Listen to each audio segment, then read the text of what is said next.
Hi again, it's Mr. Lohn, ready to do our newest read aloud with you. Excited to share another book. Thank you for reading. Thank you for going on adventures with different characters. Always a great way to practice your reading skills, work on your fluency, your comprehension. Always have a book. Okay, so for today, a familiar character. We are going to do the story of Splat the cat, Oopsie-Daisy, and I hope you enjoy it.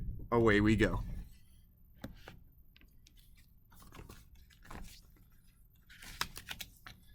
It was almost springtime.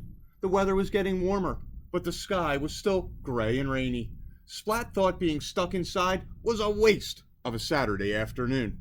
Splat perked up when sopping wet Seymour scurried into his room.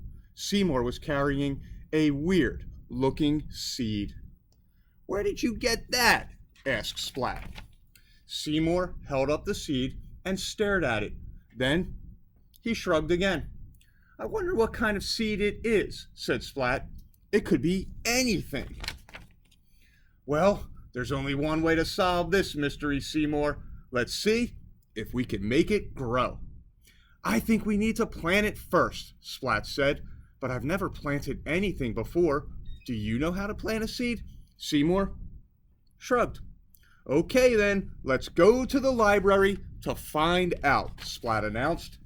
Splat and Seymour walked straight to the library to look for a book about gardening.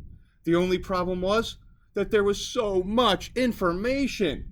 Splat wanted to grow one seed, not a whole field of corn. After staring at the shelves for a long time, Splat finally asked the librarian. She was happy to help him find the perfect book, A Cat's Guide to Plants and Potting. The book said the first step was getting a pot and filling it with soil. Not all the soil landed in the pot. Next, Splat planted the seed in the dirt. He set the flower pot on a sunny windowsill. Then he watered the soil.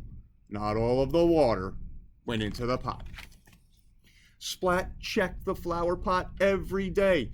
He hoped and hoped for any sign of a sprout. He wondered what kind of plant it would be. Maybe the seed would grow into a wild garden of roses, or maybe the seed would grow into a tree as tall as the sky. Splat couldn't wait to see what grew. He sang to the seed, read to it, and told it stories. For 2 whole weeks, Splat waited and waited for the seed to do something. Splat was ready to give up. Maybe the seed would never sprout. Feeling terribly disappointed, he watered the soil one last time, just in case. The dirt in the pot shifted a little when Splat added water. A tiny green sprout sprang up. Splat cheered loudly, but quickly shut his mouth. He didn't want to scare the little plant back into the soil. During the next week, the sprout grew a few straggly leaves. Splat was thrilled when a few days later, a little bud appeared atop the stem. The next day, the bud opened, and a bloom blossomed. It wasn't a wild jungle plant, or a many-colored rose, or a tall tree. It was a flower, a little daisy, and Splat knew just who to give it to. "I love it," said Mom. "It's the most special flower ever."